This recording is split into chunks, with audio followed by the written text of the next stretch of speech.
ہم سے یحییٰ بن صالح نے بیان کیا، کہا ہم سے فلیح بن سلیمان نے، وہ سعید بن حارث سے، کہا ہم نے جابر بن عبداللہ سے ایک کپڑے میں نماز پڑھنے کے بارے میں پوچھا تو آپ نے فرمایا کہ میں نبی کریم صلی اللہ علیہ وسلم کے ساتھ ایک سفر غزوہ بوات میں گیا۔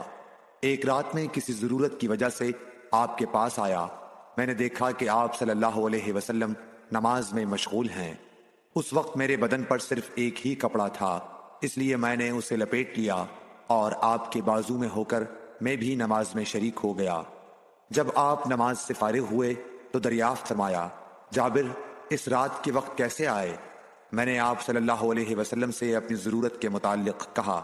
جب میں فارغ ہو گیا تو آپ نے پوچھا کہ یہ تم نے کیا لپیٹ رکھا تھا جسے میں نے دیکھا؟ میں نے عرض کی کہ ایک ہی کپڑا تھا، اس طرح نہ لپیٹتا تو کیا کرتا؟ آپ صلی اللہ علیہ وسلم نے فرمایا کہ اگر وہ کشادہ ہو تو اسے اچھی طرح لپیٹ لیا کر، اور اگر تنگ ہو تو اس کو تہبند کے طور پر باندھ لیا کر۔ ابو حازم سلمہ بن دینار نے بیان کیا سہل بن سعد سعدی سے، انہوں نے کہا کہ کئی آدمی نبی کریم صلی اللہ علیہ وسلم کے ساتھ بچوں کی طرح اپنی گردنوں پر ازاریں باندھے ہوئے نماز پڑھتے تھے، اور عورتوں کو آپ کے زمانے میں حکم تھا کہ اپنے سروں کو سجدے سے اس وقت تک نہ اٹھائیں جب تک مرد سیدھے ہو کر بیٹھ نہ جائیں۔ مسروق بن اجدہ نے مغیرہ بن شعبہ سے فرمایا کہ میں نبی کریم صلی اللہ علیہ وسلم کے ساتھ ایک سفر غزوہ تبوک میں تھا۔ آپ نے ایک موقع پر فرمایا، مغیرہ پانی کی چھاگل اٹھا لے۔ میں نے اسے اٹھا لیا، پھر رسول اللہ صلی اللہ علیہ وسلم چلے اور میری نظروں سے چھپ گئے۔ آپ نے قضائے حاجت کی۔ اس وقت آپ شامی جبہ پہنے ہوئے تھے۔ آپ ہاتھ کھولنے کے لیے آستین اوپر چڑھانی چاہتے تھے لیکن وہ تنگ تھی، اس لیے آستین کے اندر سے ہاتھ باہر نکالا۔ میں نے آپ کے ہاتھوں پر پانی ڈالا۔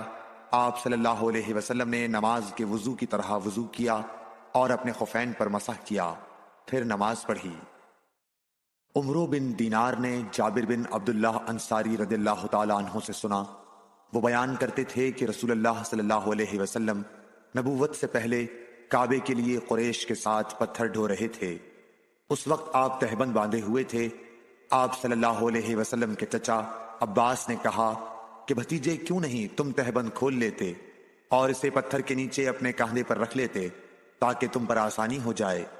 حضرت جابر نے کہا کہ آپ صلی اللہ علیہ وسلم نے تہبند کھول لیا اور کاندھے پر رکھ لیا، اسی وقت غشی کھا کر گر پڑے۔ اس کے بعد آپ صلی اللہ علیہ وسلم کبھی ننگے نہیں دیکھے گئے۔ حضرت ابو ہریرہ رضی اللہ تعالی عنہ نے فرمایا کہ ایک شخص نبی صلی اللہ علیہ وسلم کے سامنے کھڑا ہوا اور اس نے صرف ایک کپڑا پہن کر نماز پڑھنے کے بارے میں سوال کیا۔ آپ صلی اللہ علیہ وسلم نے فرمایا کہ کیا تم سبھی لوگوں کے پاس دو کپڑے ہو سکتے ہیں؟ پھر یہی مسئلہ حضرت عمر رضی اللہ تعالی عنہ سے ایک شخص نے پوچھا تو انہوں نے کہا، جب اللہ تعالیٰ نے ہمیں فراغت دی ہے تو تم بھی فراغت کے ساتھ رہو۔ آدمی کو چاہیے کہ نماز میں اپنے کپڑے اکٹھا کر لے۔ کوئی آدمی تہبند اور چادر میں نماز پڑھے، کوئی تہبند اور قمیص، کوئی تہبند اور قبا میں، کوئی پائجامہ اور چادر میں، کوئی پائجامہ اور قمیص میں، کوئی پائجامہ اور قبا میں، کوئی جانگھیا اور قبا میں، کوئی جانگھیا اور قمیص میں نماز پڑھے۔